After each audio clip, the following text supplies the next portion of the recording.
வணக்கம். சினிமாவில் கவனம் செலுத்துகிற அளவுக்கு அரசியலில் கவனம் செலுத்தலையே சார். நம்ம தலைவர் அதில் கொஞ்சம் கவனம் செலுத்தினா நல்லா இருக்குமே அப்படின்னு மக்கள் நீதி மைய தொண்டர்கள் பலர் ரொம்ப நாள் குறைப்பட்டுக்கிட்டு இருந்தாங்க. அந்த குறைகளெல்லாம் தவிடுபடியாக்குற அளவுக்கு அவருடைய ஆரம்பகட்ட நடவடிக்கையே ரொம்ப பிரமாதமாக அமைஞ்சிருக்கு. இப்போ வருகிற ஞாயிற்றுக்கிழமை வரை மண்டல வாரியாக தமிழகம், புதுச்சேரியை சேர்ந்த மண்டல வாரியாக தேர்தல் 2026 தேர்தல் கருத்து அறிதல் கூட்டம் நடந்துக்கிட்டு இருக்குது. இப்போ 2-3 மாவட்டம் வரைக்கும் பார்த்து பேசிட்டார். இந்த 3 மாவட்டங்களும் பேசுனதில் இதுவரைக்கும் இல்லாத ஒரு அணுகுமுறையை இந்த தடவை கட்சியினுடைய நிர்வாகிகள் மட்டுமல்ல, கட்சியினுடைய தொண்டர்களும் அதை பார்த்து ரொம்ப சந்தோஷப்பட்டிருக்காங்க. கட்சியினுடைய உயர்மட்ட குழு மேலே பொதுவாக ஒருவித அதிருப்தியில் இருந்தாங்க. அதை நம்ம மறைக்க வேண்டிய அவசியம் இல்லை. ஏன்னா தலைவர் இன்னும் கண்டிப்போடு கொஞ்சம் கராராக நடக்கணும், யாராக இருந்தாலும் அந்த வரிசைப்படி அந்த முறைப்படி வரணும், இதெல்லாம் தலைவர் கன்சிடர் பண்ணலையே, கட்சியை கரெக்டாக கொண்டு போகணுமே அப்படிங்கிற ஒரு கவலையில் இருந்தாங்க. அந்த கவலையெல்லாம் நீங்கிருச்சு இந்த தடவை அவர் அந்த ஆலோசனை குழு கூட்டம், அந்த பேரவை கூட்டம் இப்போ மண்டல வாரியாக நடந்துக்கிட்டு இருக்கு. அந்த கூட்டத்தில் எல்லாமே கரெக்டாக ஒழுங்குமுறையாக கட்சியினுடைய சீனியாரிட்டி படி, இந்த சீனியாரிட்டிகள் மத்தியிலே ஒரு சில குறைகள் உண்டு. தலைவர் நம்மளை பார்க்க மாட்டேங்கிறாரு, நம்மள்கிட்ட கேட்க மாட்டேங்கிறாரு, நம்மளை கடந்து போகிறாரு, இப்படி இந்த மாதிரி பலவித இதெல்லாம் இருந்தது. அதெல்லாம் வாஸ்தவம்தான். அப்போ தலைவர் கலைஞானி பலவித சினிமா, தக் லைஃப், இன்னும் சில பல காரியங்களில் ஈடுபட்டிருந்ததுனால கட்சியில் ஓரளவு முக்கியத்துவம் காட்டிகிட்டு இருந்தார். அதுக்கான கால நேரம் வரணும் இல்லையா? அந்த நேரம் கரெக்டாக எம்பி தேர்தல் வடிவில் அமைஞ்சது. அரசியலில் போய் அவர் ஜம்முன்னு உட்கார்ந்த பிறகு இப்போ கட்சியில் கவனம் செலுத்த ஆரம்பிச்சிட்டாரு. அதே நேரத்தில் சினிமாவிலும் கவனம் செலுத்துகிறாருங்கிறது தான் முக்கியம். இப்போ கமல் தன்னுடைய உடல் நலத்தை பற்றி கூட கவலை கொள்ளாமல் அரசியல், கலை உலகம் ரெண்டுலேயுமே சமமாக கவனம் எடுத்துக்கொண்டு இப்போ செயல்பட்டு கொண்டிருக்கிறார். இப்போ கட்சியினுடைய இந்த கூட்டம் நடக்கும்போது தலைவர் கமல்ஹாசன், நான் சொல்கிறத நல்லா கவனிச்சுக்கோங்க, நான் சொல்கிற இந்த ஆர்டரை நீங்கள் நல்லா கவனிக்கணும். இதுவரைக்கும் இந்த ஆர்டரை நீங்கள் கேள்விப்பட்டிருக்க மாட்டீங்க. தலைவர் கமல்ஹாசன், துணைத் தலைவர்கள் ஏஜி மௌரியா, இவர் ரிட்டையர்டு ஐபிஎஸ் ஆஃபீஸருங்க, ஏஜி மௌரியா, தங்கவேல், இவங்க 2 பேரும் துணைத் தலைவர்கள். பொதுச் செயலாளர் ஆவண அருணாச்சலம். மாநில செயலாளர்கள் Senthil Arumugam, Murali Abbas, doctor G Mayilsamy, G Nagarasan, Snehan, Mookambika, Rathinam, Arjuna, Rakesh Rajaseshan, R Lakshmanan, Padma Ravichandran, Panneerselvam, சிட்லகா சிவா, ஈடி அரவிந்தராஜ், ஸ்னேகா மோகன்தாஸ், இவங்கெல்லாம் வருஷப்படி கலந்துக்கிட்டாங்க. எல்லா கூட்டத்திலையும் கலந்துக்கிட்டு தங்களுடைய ஆலோசனைகளை சொன்னாங்க. இந்த ஆர்டரை நீங்கள் கரெக்டாக மெயின்டைன் பண்ணணும். நீங்கள் இப்போ எல்லாருமே அந்த காலத்தில் திராவிட முன்னேற்ற கழகம் மாவட்ட செயலாளர்களுக்கெல்லாம் முக்கியத்துவம் கொடுத்தாங்க. அந்த மாவட்ட செயலாளர்கள் வளர்ந்ததன் காரணமாக தான் அந்தந்த இடங்களில் முன்னேற்ற கழகம் வலிமை பெற ஆரம்பித்தது. இன்றைக்கு வரைக்கும் மாவட்டங்களில் கட்சி அந்த திராவிட முன்னேற்ற கழகம் வலிமையாக இருக்கிறதுக்கு காரணம் மாவட்ட செயலாளரும் அவர் சார்ந்த குழுக்களும் தான். அந்த வகையில் நாமும் நமது மாவட்ட அமைப்புகளை வலுப்படுத்த வேண்டுங்கிறது முறையில் மட்டும் மிகவும் கவனம் செலுத்தியதோடு, எந்தெந்த இடங்களில் நமக்கு அதிகமான ஆதரவு இருக்குது, எந்தெந்த பாக்கெட்டில் நம்ம என்னென்ன செய்யணும் அப்படிங்கிறதெல்லாம் கரெக்டாக கணக்கெடுத்து எல்லாத்தையுமே பதிவு பண்ணியிருக்கிறார் உலகநாயகன் கமல்ஹாசன். இதனுடைய மொத்த அரசியல் வியூகம் அது ஒரு பெரிய விஸ்வரூபம் எடுக்கும். அது நிச்சயமாக அவர் இப்போ நம்ம பார்க்குற சில அரசியல் கட்சிகளுக்கு என்னமோ செய்கிறாரு, இவர் என்ன பெருசாக இதை பண்ணிட போகிறாரு, இவர் இன்னும் கொஞ்சம் நாள் கழிச்சு சினிமாவுக்கு போயிடுவார் அப்படின்லாம் சொல்லுவாங்கள்ல. அவங்களுக்கெல்லாம் மூக்கறுத்து தள்ளுறபடி, அதாவது எப்படி சூப்பங்கனுடைய மூக்கை அறுத்தானோ லக்ஷ்மணன். அது மாதிரி அவர்களுடைய மூக்கெல்லாம் அறுபடும்பொழுது செயலாக்கும் திட்டங்கள் மக்கள் நீதி மையத்தில் திட்டமிடப்பட்டு வகுக்கப்பட்டுள்ளது. அதன்படி இனிமேல் அந்தந்த மாவட்டங்களில் அந்தந்த ஏரியாக்களில் சமபலம் வாய்ந்த சக்தி வாய்ந்தவர்களாக அமைப்பு செயலாளர்களும் மாவட்ட செயலாளர்களும் மற்ற நிர்வாகிகளும் இருப்பார்கள். அவர்களுக்கு அந்த அளவுக்கு பொறுப்பு கொடுக்கலாம் அப்படிங்கிற அளவுக்கு இந்த கலந்து ஆலோசனை கூட்டம் ஒரு நல்ல ஒரு முடிவை எட்டி இருக்கிறது. சரி, அடுத்து கல்கி 2898 AD செகண்ட் பார்ட். இந்த ஃபஸ்ட் பார்ட்டில் வந்து தீபிகா படுகோனே நடித்தாங்க. இப்போ அவங்க இந்த செகண்ட் பார்ட்டில் அவங்க நடிக்க மாட்டாங்க அப்படின்னு காரணம் சொல்கிறாங்க. அதுக்கு அவங்க சொல்கிற காரணம் வந்து என்னால் நீண்ட நாட்களுக்கு டேட் கொடுக்க முடியாது, ஏன்னா நான் குழந்தை பெற்றுட்டேன் அப்படிங்கிற மாதிரிலாம் சொல்கிறாங்க. ஆனால் அந்த படக்குழுவினர்கள் சொல்கிறது என்னென்னா, அந்த அம்மா போடுற சட்டத்திட்டங்கள் தான். கிட்டத்தட்ட 12 பேர் கூட வருவாங்கன்னா அந்த 12 பேருக்கும் ப்ரொடியூசர் பணம் கொடுக்கணுமா? 12 பேர் மட்டும் இல்லை, பாதுகாவலர்கள் வேறு நிறையா வர்றாங்க, அந்த குழந்தைய பராமரிக்கிறதுக்குன்னு வேறு நிறையா வர்றாங்க. அதுவும் 8 மணி நேரம் தான் வேலை பார்ப்போம் அப்படிங்கிறாங்க. கடன் வாங்கி பணம் போட்டு எடுக்கிறவன் இந்த 8 மணி நேரம் 10 மணி நேரம்னு பார்த்தா முடியுமா? ஆனால் கரெக்டாக அவர்கள் ஒரு கால் சீட் எவ்வளோ நேரங்கிறத அவங்க வகுத்து வச்சுருக்காங்க. அந்த கால் சீட்டுக்கு மேலே போனால் அதுக்கும் அவர்கள் பணம் கொடுக்குறார்கள். அப்படி இருக்கும்பொழுது நான் 8 மணி நேரம் தான் வேலை பார்த்தேன்னு சொல்லி அதை அடாவடித்தனம் பண்ணால் அது நல்லது இல்லை. ஆகவே தீபிகா படுகோனே வந்து நான் விளையிட்டேன்னு அவங்க அறிக்கை விட்டுருக்காங்க. ஆனால் இவங்க நீங்கள் போனால் நல்லது அப்படின்னு சொல்லி இவங்க இது பண்ணிக்கிட்டு இருக்காங்க. சரி, அடுத்து சிவகார்த்தியின் படம் அடுத்து வர வேண்டியது பராசக்தி வருது.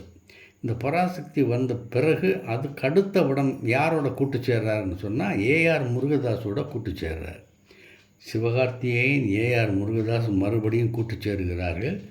இதில் சிவகார்த்தியினுடைய சம்பளம் வந்து 40 லட்சம், அதாவது 40 லட்சம் ரொக்கம், மீதி 30 லட்சத்தை தமிழ்நாடு உரிமையை வாங்கிக்கிறார். அந்த தமிழ்நாடு உரிமை 30 லட்சத்துக்கு போனாலும் சரி, அதுக்கு மேலே போனாலும் சரி, அது அவர் பொறுப்பு. குறைஞ்சி போனாலும் அவர் பொறுப்பு தான். ஆனால் அந்த படம் பராசக்தி வந்த பிறகு அவருடைய மார்க்கெட் மேலும் உயரும் அப்படிங்கிற ஒரு நம்பிக்கை சிவகார்த்திகேயனுக்கு வந்திருக்கிறது. சரி, நம்மளும் அதை நம்ம வாழ்த்துவோம். அப்புறம் இன்னொரு மகிழ்ச்சிகரமான செய்தி, டெல்லியில் வந்து JNU அப்படின்னு ஒரு யூனிவர்சிட்டி இருக்குது. இந்த யூனிவர்சிட்டியில் வடநாட்டு மாணவர்களும் அதிகமாக கலந்துக்கிட்டு இருக்காங்க. இந்த நம்ம உலகநாயகன் கமல்ஹாசன் இங்கே பார்லிமெண்ட்டுக்கு போனதனுடைய ராசியோ என்னமோ தெரியல, அந்த பல்கலைக்கழகத்தில் வடநாட்டு மாணவர்களும் சேர்ந்து வீர வணக்கம் தந்தை பெரியார் அவர்களுக்கு வீர வணக்கம்ங்கிற கோஷத்தை எழுப்பி ஒரு இயக்கத்தை ஆரம்பிச்சிருக்காங்கங்கிற ஒரு மகிழ்ச்சியான செய்தியை இந்த நேரத்தில் நான் சொல்கிறதுக்கு கடமைப்பட்டிருக்கேன். அடுத்து ரோபோ சங்கர், நம்ம கலைஞானியினுடைய சிறந்த நண்பர், கலைஞானியுடைய தீவிர ரசிகர். எங்கே பார்த்தாலும் கமலை விட்டு கொடுக்க மாட்டார். ஆனால் அவருக்கு வாழ்க்கை கொடுத்தவரும் ஒருத்தர் உண்டு. பல படங்களில் நடிச்சிருந்தாலும் தனுஷ் எடுத்த ஒரு படத்தில் ஒரு பெரிய வாய்ப்பு கொடுத்தாரு. அந்த வாய்ப்பில் படம் முழுக்க பேசப்பட்டார். அதுக்கப்புறம் தான் மற்ற படங்கள்லாம் சக்ஸஸ்ஃபுல்லாக ஓட ஆரம்பிச்சது. ஆகவே கமல்ஹாசன் மீது எந்த அளவுக்கு மரியாதையும் இருக்குது, பரம ரசிகனாக இருக்கார். இருந்தாலும் தனக்கு வாழ்வளித்தவரையும் மறக்கலை, தனுஷை மறக்கலை. தனுஷோட எந்த உதவி கேட்டாலும் தனுஷும் செஞ்சுக்கிட்டு இருக்காரு, உலகநாயகன் கமல்ஹாசனும் செஞ்சுக்கிட்டு இருக்காரு. இந்த நிலையில் அவர்களுடைய மறைவு மிகப்பெரிய அதிர்ச்சியை தந்துச்சு.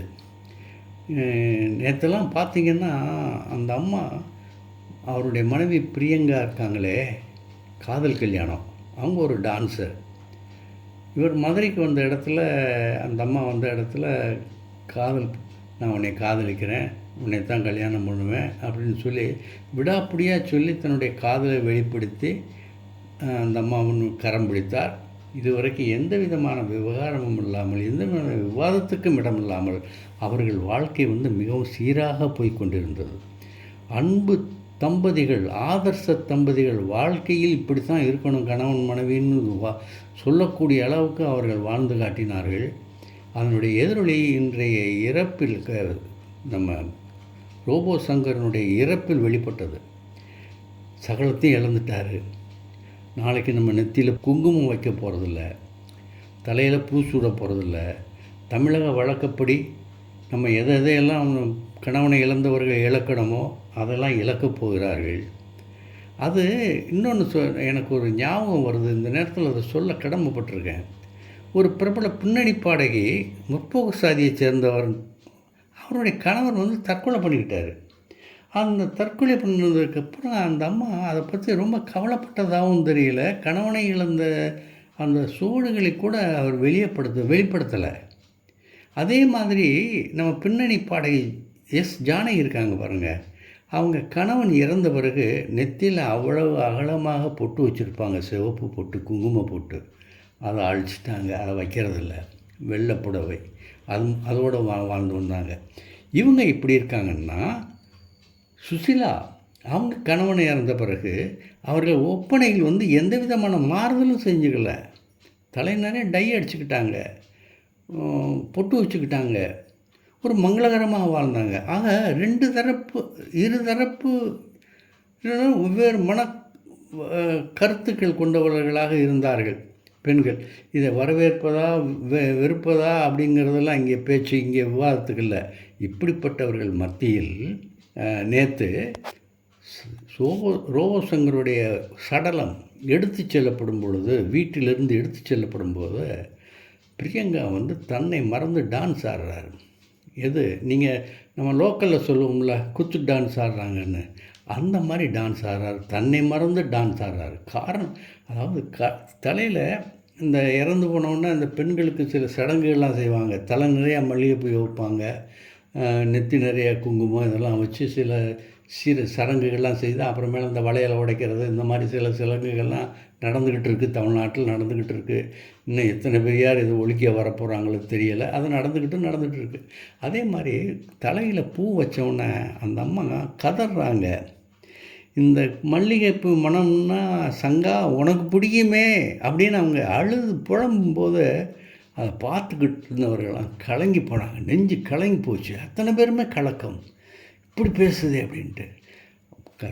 பார்க்க வந்தவர்களை எல்லாம் கமல் மற்ற எல்லா தலைவர்களும் எந்த விதமான வேறுபாடும் இல்லாமல் வந்தவர்களுக்கெல்லாம் தன் கணவனை பற்றி உயர்வாக பேசி, இந்த பாருங்கன்னு சொல்லி அந்த கண்ணாடி பேழையில் இருந்த அந்த ஈரத்தை எல்லாம் துடைத்து முகம் பார்க்க செய்தபோது அந்த அம்மா சொல்லி அழுததெல்லாம் பார்த்திங்கன்னா, இப்படிப்பட்ட பொண்ணுக்கு இந்த ஒரு துர்பாக்கியம் தேவையா? மரணத்தை காலம் கொண்டு போயிட்டானே கடவுளே, உனக்கு இறக்கமே இல்லையாடா?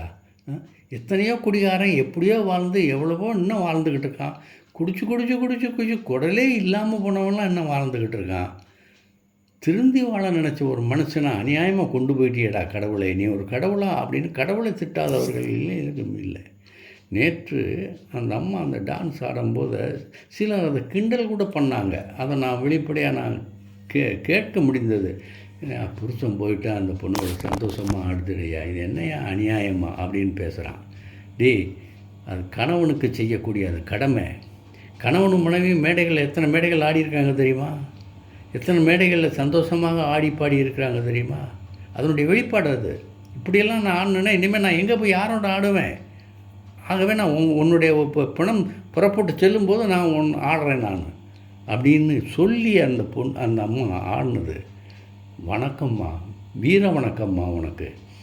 நீ இந்த மாதிரி பெண்கள் தன்னுடைய கணவனுக்கு என்னென்ன செய்யணுமோ, எப்படியெல்லாம் வாழணுமோங்கிற முறையில் உயிரோடு வாழ்ந்திருந்தாலும் அவன் கணவன் இறந்து போன பிறகு அந்த நினைவுகள் வாட்டும் பாருங்கள்.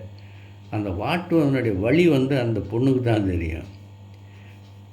ஆகினால மனப்பூர்வமாக ஆடி பாடி தன் கணவனை வழி அனுப்பி வைத்த ஒரே பெண் நம்ம பிரியங்காவாக தான் இருக்கும். ரோபோசங்கருடைய மனைவி பிரியங்காவாக தான் இருக்கும். மருமகன் கொல்லி வைக்க பூதப்பட கிட்டத்தட்ட ஒரு 45 நிமிஷத்தில் எரிக்கப்பட்டு விட்டது மின்சார மயானத்தில். இன்றைக்கி அந்த பையனுக்கு பேரனுக்கு காது ஊத்துற விழா நடத்துகிறதாக இருந்தது. அது தள்ளி போயிடுச்சு. தாத்தா போயிட்டார், பேரனுக்கு எப்படி பண்ண முடியும் அப்படிங்கிறது தள்ளி போயிடுச்சு. இதெல்லாம் நினைக்கும்போது ரொம்ப கஷ்டமாக இருக்குது. ஆகவே நான் என்னுடைய கோரிக்கை என்னென்னா, குடித்தவங்கெல்லாம் போகணும். அரசாங்கம் மூடுற மாதிரி இல்லை. இந்தியா முழுக்க ஒருமித்து கடைகளை மூடினால் ஒழிய எந்த மாநிலமும் தனித்து நின்று மதுவிலக்கை கொண்டு வர போகிறதில்ல. ஏன்னா அது அவங்களுக்கு மிகுந்த பெருத்த ஆதாயத்தை கொடுக்குது. ஆனால் அந்த ஆதாயத்துக்கு பலியாகாமல் இருப்பது மக்களுடைய கடமை. மக்கள் தங்களுடைய பொறுப்பை உணர்ந்து குடியை அறவே ஒழிக்கணும். எப்படி இப்போ சிகரெட்டை குடிக்கிறது குறைஞ்சிருச்சோ அதே மாதிரி இந்த குடிப்பழக்கத்தை நிறுத்துவது மக்கள். இந்த வீடியோ உங்களுக்கு பிடிச்சிருந்தா லைக் பண்ணுங்கள், கமெண்ட் பண்ணுங்கள், ஷேர் பண்ணுங்கள், சப்ஸ்கிரைப் பண்ணுங்கள்.